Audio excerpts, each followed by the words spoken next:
fuertes.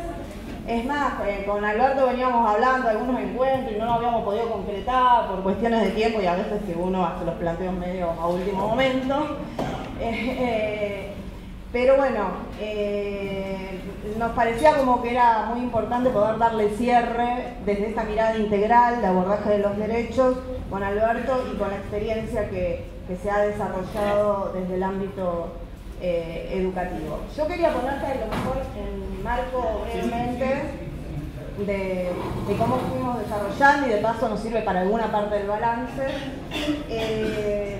Nos hemos desarrollado este curso de formación. Alberto coordina la Comisión de Educación del Instituto Patria, así que también conoce muy claramente la dinámica de cómo vamos construyendo estos espacios. Es un orgullo que un ministro continúe, un exministro, momentáneamente, transitoriamente, continúe su práctica estimulando el proceso de formación de militancia y de monitoreo de las políticas públicas, que es lo que nosotros nos ponemos como objetivo buena parte en el instituto y seguir dando debate a estas cuestiones.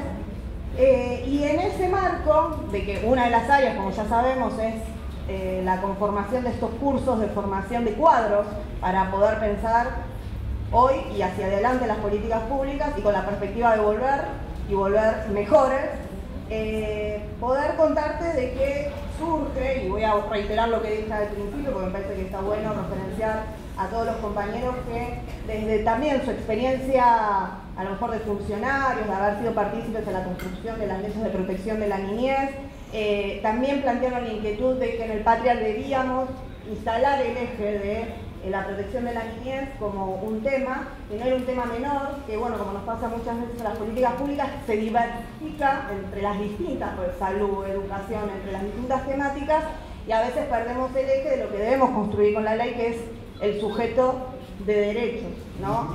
en la niñez. Así que un poco es el sentido de este curso, poder como poner el eje por ese lugar. Para eso, a través de Gabriel Lerner, de Franchelo, de Daniela Pedraza, de Paola Rezano, de Bettina Mateos, que es más o menos el equipo, espero no olvidarme de ninguno, es el equipo que conformamos este eje dentro de la comisión para poder trabajarlo. Convocamos alrededor de 20 docentes que estuvieron también voluntariamente, decididamente y militantemente viniendo al curso a socializar los conocimientos, las reflexiones. Estuvieron participando 150 personas que son profesionales, que están hoy trabajando en el Estado, disputando el Estado concretamente a través de mantener el paradigma de derechos en las políticas públicas, que hoy nos está costando muchísimo, llevando aún la ley, implementándola, y aparte la diversidad de extensión territorial, el esfuerzo de mantener estos 8 encuentros, no solo con compañeros o compañeras que son de aquí, de la región metropolitana, sino que vienen de Mercedes, de Zárate, de Pehuajó, de Escobar, ¿sí? Así que bueno, eso habla de... Un aplauso, ¿cierto?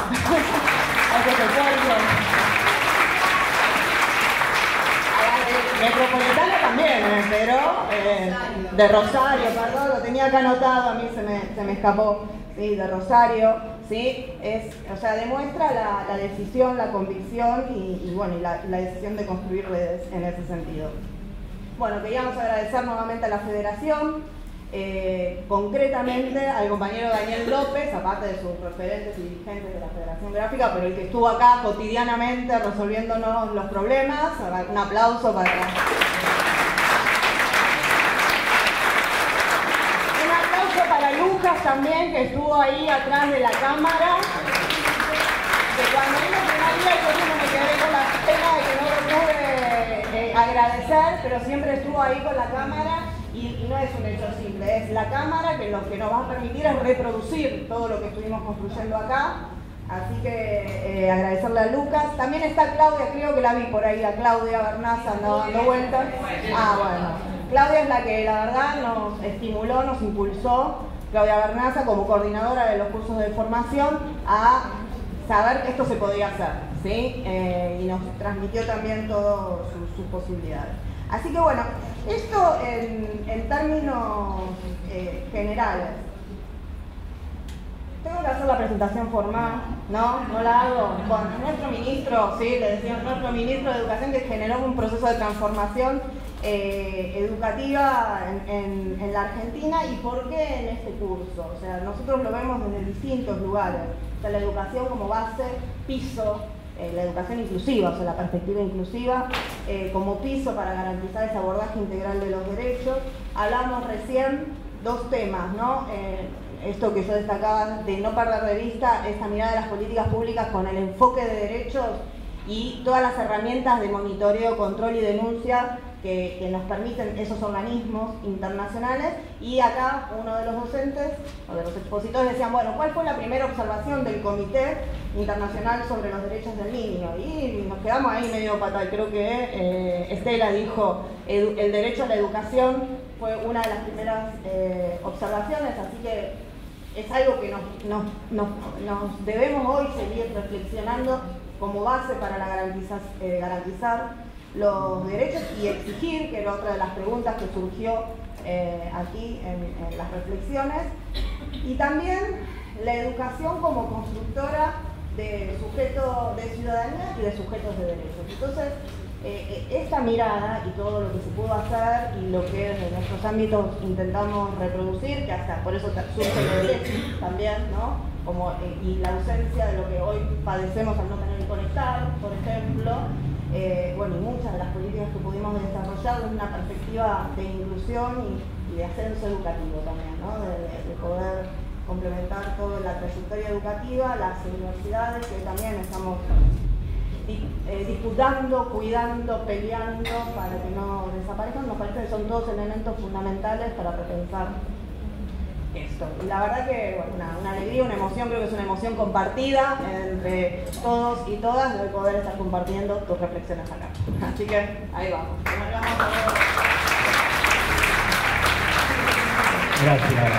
Gracias compañeros, compañeras, por la generosidad. Yo también quiero decir que estoy emocionado, estoy encantado de estar acá, que es un honor. Veo queridos compañeros, compañeras. Ojalá que no sea un plomo, porque he visto y he escuchado la última reunión, la mesa, que estaba muy interesante, y voy a compartir con ustedes algunas reflexiones en el orden de lo que decís. Más o menos coincidimos, vos me cortás y después la verdad que me gustaría escucharlos a ustedes, más que preguntas o reflexiones. La infancia es más que un lapso de la vida, esto está claro, hablo con especialistas que son ustedes, es una categoría social y política, ¿no? Y hay que abordarla desde ese lugar. Nosotros la abordamos desde el lugar de la educación, y no dejo de recordar que América tiene una extraordinaria educación, una extraordinaria tradición pedagógica que no arranca con Paulo Freire hace 50 años, que hace 200 años hay americanos extraordinarios que pensaron la niñez, que pensaron la adolescencia, que son recuperados ahora por los procesos políticos americanos. Simón Rodríguez fue revisitado por la República Bolivariana, porque si no, no sabíamos quién es. Y Simón Rodríguez, hace 200 años, contemporáneo de Sarmiento, en Venezuela, hablaba de una inclusión de todos adentro. Nosotros venimos de la beta sarmientina, y Sarmiento también hablaba de todos adentro, pero después ponía tantas excepciones que era desalentador. El todos de Simón Rodríguez era todos. Y hace 220 años decía que a las niñas había que educarlas para que no tengan como único destino el matrimonio o el convento, ¿no? O sea que está más avanzado hace 220 años que algunos celestes de hoy en día. Pero Sarmiento, quiero decir algo y no me maten, porque Sarmiento también inaugura en la Argentina el concepto de niño educado, el concepto de alumno.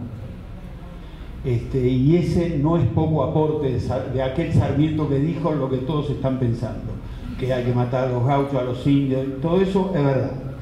También es verdad que es el primero que incorpora un discurso moderno de la infancia, y que después de Sarmiento y la ley 1420, un niño que andaba por ahí, había una reflexión por qué no estaba en la escuela.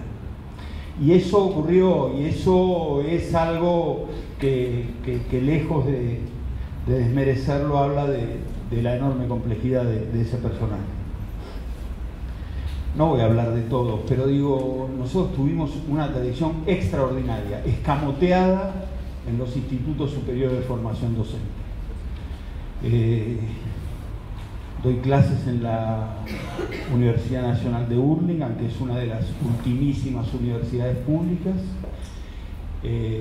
Doy clase a colegas, a docentes, a maestros, a inspectores. La gran mayoría no sabe quién es Simón Rodríguez, Carlos Vergara, Saúl Taborda, los escolanovistas, Olga Cosettini, Luis Iglesias.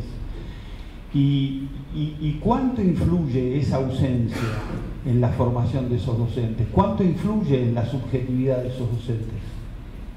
No, yo estoy, no crítico, pero ahí pongo un análisis no inquietante, pero real.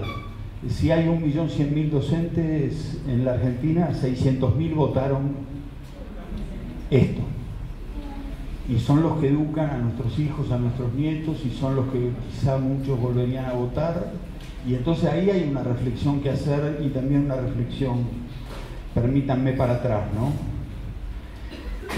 Nuestra ley tiene un artículo segundo que es demoledor para la derecha. La educación y el conocimiento son bienes públicos, derechos personales y sociales garantizados por el Estado. Quisieran que no existiera este artículo, pero existe. Y existe, y es uno de los artículos más fuertes de la ley. Es una ley construida por toda la sociedad, y es una ley que si pudieran derogarla lo harían, pero se encuentran con una resistencia social muy grande y un ADN de la sociedad argentina que todavía tiene y le adjudica un valor extraordinario a la educación pública. 14 años de educación obligatoria, la más alta en la región, y esos son derechos. Recién hablábamos de derechos. Algunos autores dicen que la infancia se construye, y esto ustedes lo deben saber más que yo, con dos instituciones, que son la familia y la escuela. Si no hay familia y no hay escuela, no hay infancia. Hay pibes sueltos. Yo no puedo decir, yo no digo que el 9 de diciembre del 2015 nosotros dejamos el paraíso.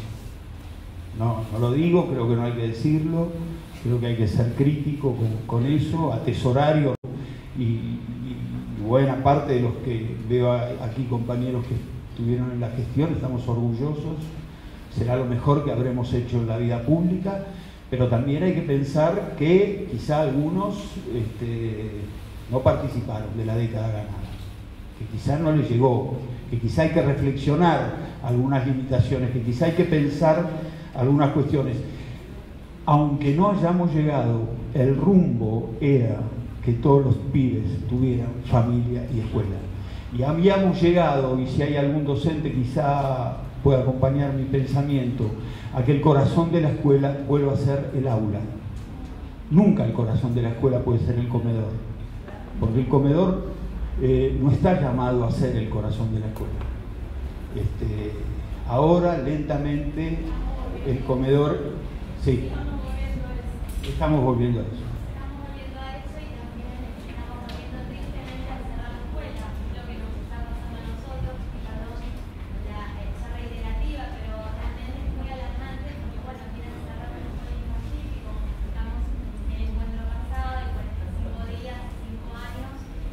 ¿Ciudad de Buenos Aires? Bueno, y están discutiendo los compañeros y compañeras de la Ciudad de Buenos Aires del nivel inicial ese otro avance de los centros de primera infancia, que son exactamente una alternativa no pedagógica, ¿no? Bueno, nada que no sepan. Esa tarea que hacíamos no era una tarea en vacío, no éramos un ministerio iluminado. Yo cuando voy, agradecen lo hecho, yo digo, lo llevo en préstamo y se lo doy a Cristina y a Néstor, porque son decisiones políticas de un Estado. Ahí está, por ahí hay un gris ministro de Ciencia y Tecnología que a las claras se advierte lo que era con un gobierno atrás que impulsaba la ciencia y la tecnología y lo que es sin ese gobierno. Y ese también es el valor de los ministros. Los ministros sí tenemos algún valor cuando hay atrás un impulso y hay una decisión política definitiva. La decisión política de que los niños sean sujetos de derecho es la decisión política de que los ciudadanos sean sujetos de derecho. Los niños, los no niños, los adultos, ¿no? La tercera edad, los más veteranos. O sea que se entiende, lo he hecho en educación y lo he hecho en buena parte de esos 13 años, en aquel contexto. Y los niños, a ver, pensamos la educación como los niños y la niñez extendida, ¿no? Como sujetos de derechos. Y si son sujetos de derechos, esto lo deben haber hablado más de una vez, hay un Estado atrás que garantiza. Cuando hay un derecho, hay un Estado atrás que garantiza. Los juristas hablan de los derechos ejercidos erga omnes, que es algo así como frente a todos. Palabra que ha desaparecido, como cualquiera puede advertir, del lenguaje político y del lenguaje habitual de estos funcionarios del gobierno. No se habla de derechos, no se habla de inclusión. En algún momento el ministro dijo algo así como: córtenla con la pedagogía de la compasión, ¿no? Si el ministro conociera la etimología de las palabras, advertiría que compasión es una bella palabra que significa padecer con el otro. Y si un docente no puede padecer con el otro, debiera escoger otra profesión, ¿no? Y sobre todo con esos otros que llegan a la escuela y que son los que más sufren. ¿Qué debe hacer la educación? Ya fue dicho, voy a ir sobre caminos repetidos porque creo que hay que ratificarlos. Por supuesto, estos tipos piensan que la educación debe transmitir algunos conocimientos, después vamos a referirnos brevemente, y debe seguir al mercado. Pero también construyen subjetividad. Ahí hay una lucha hegemónica. Nosotros también creemos que la educación debe construir subjetividad, debe resubjetivar a los sujetos, ¿no? Y mucho más en esta sociedad de chocobares, en esta sociedad donde quien se encarga de la seguridad, que para la derecha es el corazón del gobierno, dice: si quieren armarse, ármense. Si la sociedad está desatenta, a mí me parece que no estoy transmitiendo una idea de vanguardia, pero el educador debe ser alguien que, entre otras cosas, diga lo que la sociedad desea olvidar.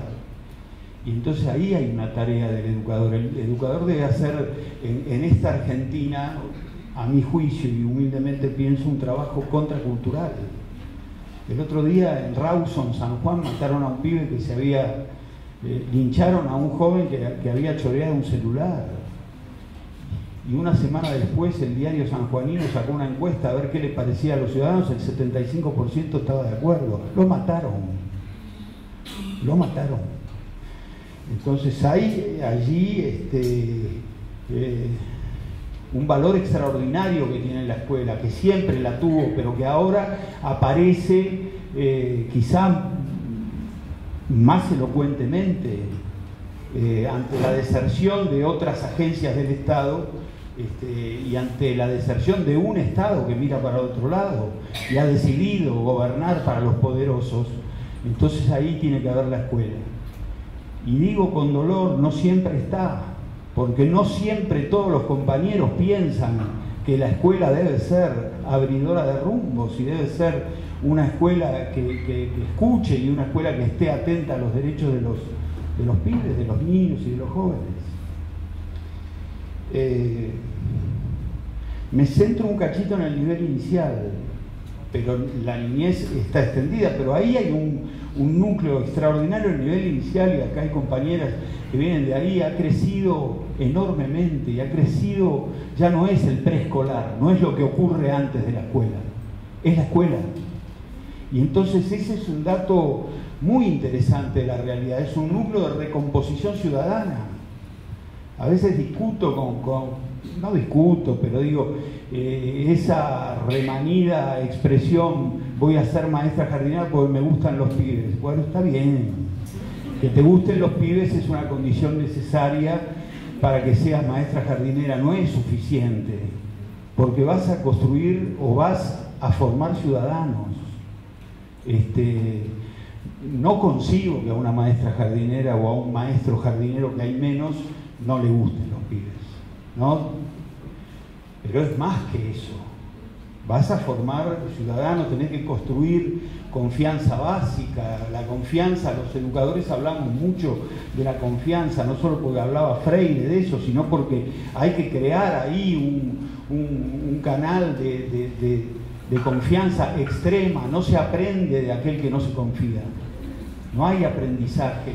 Y ahí hay una lucha, no puede haber enseñanza si no hay aprendizaje. Eso lo discutimos también con los educadores, y esa escuela, que es una escuela hecha y derecha, y que es una escuela de extraordinaria, es la única que no se puede hacer en otro momento de su vida. Yo he sido educador de adultos toda mi vida. La secundaria la podés hacer después, la primaria también, hasta te podés alfabetizar después. Lo único que no podés hacer después es la escuela inicial. Y esa es una responsabilidad, bueno, extraordinaria. Alguna niña de 4 o 5, alguna vez le preguntamos, ¿qué aprendiste hoy en la escuela? Aprendí a contar y a esperar. Es extraordinaria la reflexión, porque contar ya sabemos que cuenta, pero aprendí a esperar. Esa relación del interaprendizaje, de jugar con el resto. Tenía ahí alguna cosa, pero bueno.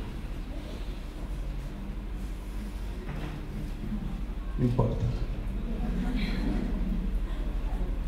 Silvia Bleisman, que ustedes la conocen, una extraordinaria pensadora y una pérdida, decía, no es tanto que la escuela debe poner límites, por supuesto debe ponerlos, pero el límite siempre es una contingencia exterior, el límite te es impuesto. Por eso nosotros trabajamos mucho en la formación docente, no solo en el límite, está bien el límite, es obvio, sino que la subjetividad también tiene que ver con la construcción de legalidades, la construcción de leyes interiores, que no hace falta un límite o una indicación exterior para que hagas determinada cosa. Y ella habla de aquella madre que le dice al hijo, no hagas tal cosa porque te van a echar. Esa moral pragmática no es no hagas tal cosa porque te van a echar de la escuela. Reivindica algo que los que somos más veteranos alguna vez escuchábamos, creo que se escucha menos, y adelanto que no soy nada nostálgico, no creo que aquel mundo era mejor, pero nosotros escuchábamos una expresión lapidaria y definitiva que es: eso no se hace, y alcanzaba. También hay que recuperar el eso no se hace como un límite ético en la escuela, y eso se trabajaba en la escuela. No digo que lo lográbamos, pero se trabajaba y había una gran cantidad de reflexión. Recién se escuchaba decir que hay que escucharlos a los pibes, hay que darles la palabra, los límites del lenguaje son los límites de mi mundo. Hay pibes que hablan poco, en casa se habla poco a veces, entonces tienen que hablar, porque cuanto más lenguaje tengan, más mundo tienen. Y esa es una tarea que debe hacer la escuela, y debe ser una tarea extraordinariamente efectiva: descubrir el mundo, darles sed, que tengan ganas de aprender. A veces nos equivocamos los educadores porque tenemos pobres expectativas con los pibes más pobres. No, ¿para qué le vas a exigir? Y hay que tener, con los pibes más pobres hay que tener altas expectativas. Cuando hay pobreza también tiene que haber alta expectativa de aprendizaje, y esa es una formulación política, ética, que a veces sale mejor, a veces sale peor, pero quiero compartir con ustedes un rumbo que hoy se ha perdido. Debimos trabajar más con la familia, no es hacer rifas y pastafrolas, es otra cosa. Es trabajar en una coeducación que a veces cuesta y que las maestras conocen bien. Bueno, en el nivel inicial están más cerca. Cuanto más necesitamos a los padres, avanzando la escolaridad, más se alejan, ¿no? Pero para eso se necesita mucho Estado. Y nosotros en esos años recuperamos, o por lo menos fuimos herederos de una tradición que no inventó el peronismo, pero que el peronismo es actor protagónico de un Estado muy potente. Nosotros tenemos registro del siglo XIX de algunas cuestiones y hay que mirarlas. Pancho Ramírez decretó la educación obligatoria en 1820 en Entre Ríos. Entonces ahí hay cosas que pasaban, y el radicalismo histórico también hizo un Estado, y estamos cumpliendo 100 años de la reforma universitaria. Entonces, de ahí venimos y tratamos de construir, aquí hay compañeros de desarrollo social, de salud, tratamos de construir un Estado no neutral. ¿Contra quién sos neutral?, preguntaba alguien. No puede haber neutralidad, no existe la neutralidad. Y en estos 36, 37 meses advertimos con toda profundidad la pseudo-neutralidad. Bueno, el neoliberalismo va para otro lado. Por eso nosotros creemos que hay que oponerse férreamente, que hay que hacer una batalla de ideas, que hay que ratificar todos los días que con estos tipos nos separa un abismo, nos separa un océano. Y eso es lo que yo digo humildemente: hay que recuperar el patio de la escuela, hay que recuperar la sala de maestros, hay que discutir porque te invitan a una sociedad absolutamente amarreta y a una escuela absolutamente amarreta.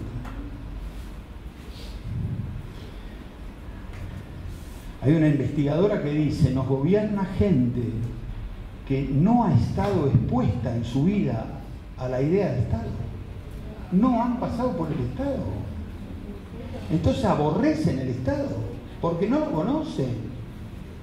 Han tenido educación privada, han ido a escuelas, no van con vos a hacer la cola en el supermercado, viven en mundos paralelos.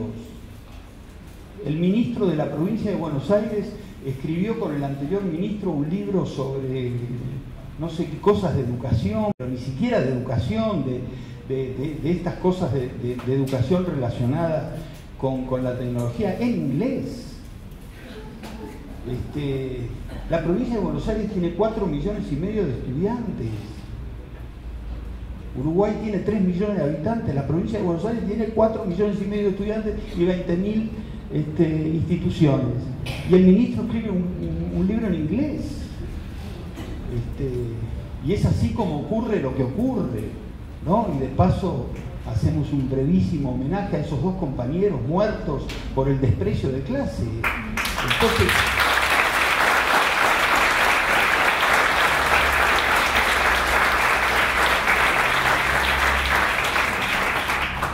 estas son las cosas que me parece que hay que discutir. Te sacaron fútbol para todos, ojalá den River y Boca para el pueblo, para el pobrerío, para que puedan acceder a eso, que era un derecho. La ley decía que se debía tener acceso, todo el pueblo debía tener acceso a los grandes eventos deportivos. Te sacaron eso porque iban a construir 3.000 jardines. No van a construir 3.000 jardines y te sacaron el fútbol para todos. No cierran los jardines. Presencia, bueno, esto ustedes lo saben, pero lo digo. Presencia cada vez más de fundaciones. Miren, hace un año, más o menos, que estuvo desaparecido Santiago Maldonado. Algunos educadores arrancaban el día con esa interrogación: ¿dónde está Santiago Maldonado? El ministro sale al cruce y dice: meter a Santiago Maldonado en el aula es una canallada. Miren, yo les digo quiénes entran en las aulas argentinas: Blaquier, Ledesma, el Banco de Galicia, HSBC, Coca-Cola, el Deutsche Bank, Bunge Igor, Dreyfus, JP Morgan, Clarín y Midera. Meter a todos estos adentro del aula no es una canallada. Preguntar dónde está Santiago Maldonado es una canallada. Bueno, las compañeras deben saber el tema de las neurociencias, ¿no? Que ya lo deben haber tratado acá, ni lo trato. El derivacionismo, las diferencias de los seres humanos están en el cerebro ahora, no están en la vida. Bueno, a ver, no soy de los que me paso hablando de esto, lo que estoy tratando de compartir con ustedes es otra cosa, es cómo algunos compañeros compran. Esto es lo que trato buenamente de reflexionar, de pensar. Debe tener explicaciones, las tenemos que encontrar, tenemos que discutir, porque hay compañeros que compran. Construimos con los gremios nosotros creíamos un muy importante, y lo sigo creyendo, plan de formación docente denominado Nuestra Escuela, que tenía rango excelente, rango paritario, lo cerramos con los gremios. Bueno, hay algunos compañeros que entienden que eso es casi lo mismo que la intervención en el cerebro. Entonces, hay algo, yo no creo, como dicen algunos compañeros, que perdimos la batalla cultural, ¿no? No lo creo, es una batalla, no es a 12 rounds, es toda la vida. Puede ser, pero en 200 años de vida independiente, los movimientos nacionales y populares gobernaron 50. Entonces, es una batalla que la tenés que seguir dando. Ahora, hay que seguir reflexionando, porque evidentemente hay algunos que compran la meritocracia, ¿no? La meritocracia trae una sospecha inversa sobre el que le va mal, ¿no? Si te va mal, estarás haciendo algo mal. Y exculpa muy poderosamente al Estado. Pero esto que cualquiera lo puede ver, y que un niño de 4 años lo puede ver, muchos compañeros y compañeras escriben, escuchan, volvemos a cierto neodarwinismo. Hay algunos que piensan que hay jóvenes que no son educables. Está ocurriendo en Brasil y está ocurriendo acá. Están pensando en alguna secundaria, a ver, una que va por la autopista y otra por la colectora, a algunos pibes darle una secundaria con todos los elementos y a otro darle algunas cosas y algún oficio. No es lo que pensamos nosotros. La verdad que nunca lo pensamos así. El himno habla de noble igualdad y intentamos construir esa noble igualdad, y los 13 años de gobierno popular intentaron ir por esa noble igualdad. Entonces, ahí eso, miren, en 10 días va a venir la OCDE aquí. ¿Dónde se van a reunir? ¿En el sur? ¿O acá, en la ciudad de Buenos Aires? ¿El G20? Acá, en la ciudad. El G20 inaugura un capítulo educativo. Van a hablar de 2 cosas: habilidades del futuro, les digo algunas: competencias socioemocionales, emprendimiento, perfiles que necesita el mercado. Perfiles que necesita el mercado. El mercado, HSBC te va a pedir que les enseñes memoria, educación sexual integral. No te va a pedir eso, ¿no? Bueno. Y van a hablar de otra cosa: financiamiento, cómo sostener las transformaciones del sistema educativo. Esto es el olor de un Estado que se fue, ¿no? Bueno. No los quiero aburrir. No. Voy a hablar 3 cosas de lo que hicimos. Que también construimos 2000 escuelas y dejamos 1000 en construcción. ¿Alcanzaba? No alcanzaba. Creo que si volviéramos hay que hacer una suerte de plan de infraestructura extraordinariamente potente. Ahora, 3.000 contra 0. Construimos 3.200 aulas para el nivel inicial, y ludotecas y educación sexual integral, que ahora con la derrota, permítanme decirlo así, y respeto todas las opiniones de la... Bueno, libros también, por eso. No hay nada de eso, digo, no hay nada de eso, pero con la derrota de la interrupción voluntaria del embarazo, estamos volviendo a discutir la educación sexual. La discutíamos hace 10 años. La discutía con Monseñor Aguer. No puede. La discutimos con la directora de la escuela donde van mis nietas hoy. Bueno, pero hace 10 años la discutimos. Estamos volviendo a discutir cosas que se suponía que estaban superadas. No, yo creo que ahí tenemos un dolor. Borges decía, nada está escrito en piedra, todo está escrito en arena. Y nosotros pensamos que había cosas que estaban escritas en piedra. No, mirá, nada está escrito en piedra. Porque la ley de comunicación audiovisual, que fue fatigada y discutida, hicimos 6 millones de reuniones, la volteó un subsecretario con una firma. Entonces todo está escrito en arena, todo tenés que volver a discutir la naturaleza y la pertinencia de la educación sexual integral que yo discutí hace 12 años en la ciudad de Buenos Aires con Santiago de Estrada. Si debía estar o no desde el nivel inicial. No te metas con mis hijos. Mirá, tengo una mala noticia. No te metas con tu familia. La mala noticia es que el 75% de los abusos ocurren dentro de tu familia, ¿no? Entonces, ponete las pilas con eso, ¿no? O metete vos con tu familia y resolvé ese 75% de abuso intrafamiliar. Pero nos están sometiendo a una discusión que creíamos superada. Bueno, en Aerolíneas Argentinas, en la televisioncita de los asientos, ustedes van a televisión, hay televisión o películas, ¿vieron? Si vas a televisión tenés un menú de varias cosas. Hay un menú que es televisión educativa. Si te metes en televisión educativa te aparece Disney y una carrera de Mickey. Nuestra aerolínea de bandera. Acaban de destruir Paca Paca. Con Paca Paca, hablando de la subjetividad, habíamos obtenido un premio. Paca Paca reflexionaba con los niños sobre la dictadura. Más allá de estas cosas de Juana Zurduy, que ya las conocemos, y San Martín y tal, que nos llenan de orgullo, pero reflexionaba sobre la dictadura, reflexionaba sobre los genocidios. La televisión educativa de nuestra línea de bandera es Mickey. No puede ser que sea Mickey. No pongas nada, pero no pongas a Mickey, porque no es la televisión, no es representativo de la televisión educativa argentina. Bueno, quiero decir y reforzar que en 12 años hubo 350.000 niños más en la escuela inicial.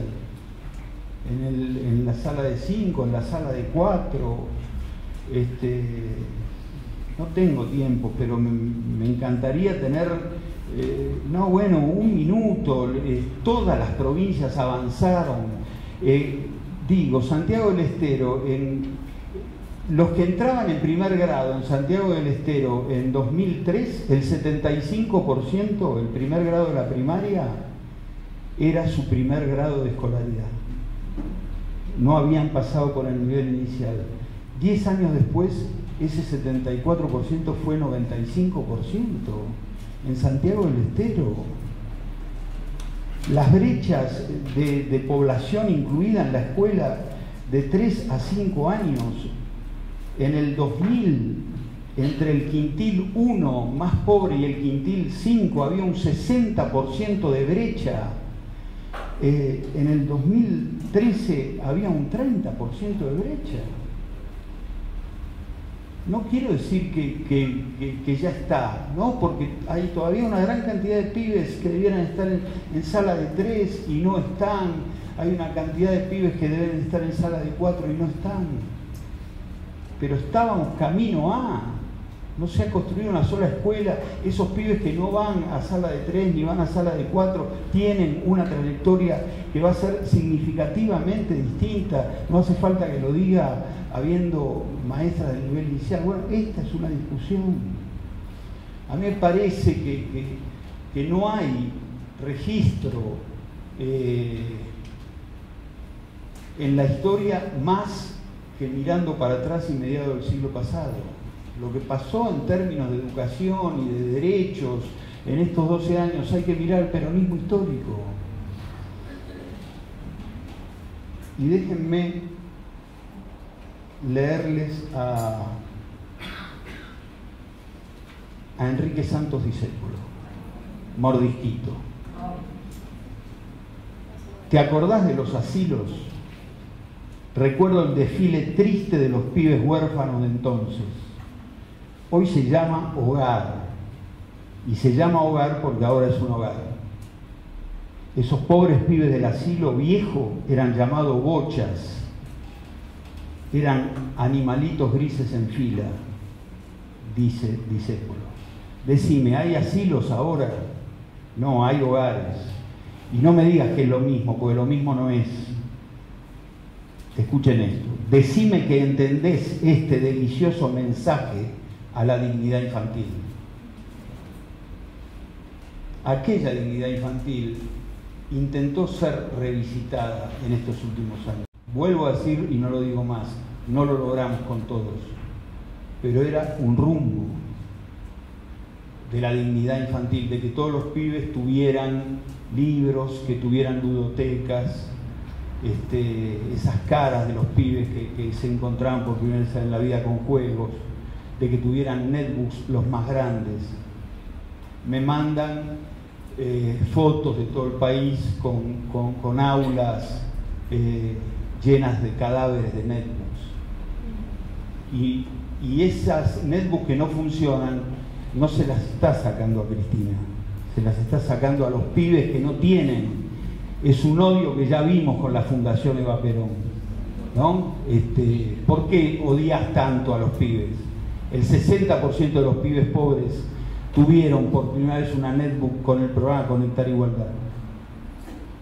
O sea que esa no es una discusión política, la discusión política es otra. Ahí hay un derecho que está absolutamente conculcado y direccionado. No es cierto que el odio es ciego. El odio tiene la precisión de un francotirador. Van ahí a donde tienen que ir. No es un odio ciego que arrasan con todo. No, van ahí, a lo que más duele, a lo que es simbólico. Si a mí me preguntaran, yo no reviviría Conectar Igualdad. No importa, es una marca que quedó en el pasado. Hay que distribuir tecnología que se llame como se llame. Ahora, rompes eso porque estás rompiendo, rompes Samba, rompes Paca Paca, rompes las netbooks, porque estás rompiendo con cosas que son caras. Tecnópolis, que hoy es un... Bueno, el presupuesto 2019 es un presupuesto agresivo para los 44 millones de argentinos, pero recontra agresivo para la niñez argentina. Si hay algo donde se destaca, no Construye Jardines, el programa de atención madre-niño, la Secretaría de Niñez, bueno, acá hay compañeros que saben mucho más que yo. Esto está ocurriendo, esto hay que pelearlo. ¿Qué sería de nosotros? A ver, no hago una cosa lastimera, estoy tratando de... Termino y reflexiono con ustedes. ¿Qué sería si estos tipos gobernaran 8 años? No, pero más que el lamento, esa es la discusión que hay que dar de cara a los compañeros. Porque si estos tipos, si este presidente o quien fuera estuviera el 10 de diciembre del año que viene con el aliento de los votos, encontraríamos una cara que todavía no vemos y encontraríamos un ajuste que todavía no se percibe e irían mucho más a fondo y entonces cumplirían aquello que la Thatcher decía en los 80, porque esos tipos vienen de ese linaje. Nosotros, no importa la economía, decía ella, nosotros venimos a cambiar el alma de la sociedad. Y esto es lo que vienen a hacer, vienen a cambiar el alma de la sociedad, y eso me parece que es la discusión, y eso no lo podemos permitir con todas las armas. Una sola arma que siempre reitero y que está aquí a mis espaldas, de la más grande. Eva decía que el amor alarga la mirada de la inteligencia. Y eso es lo que tenemos que hacer, compañeros. Muchas gracias.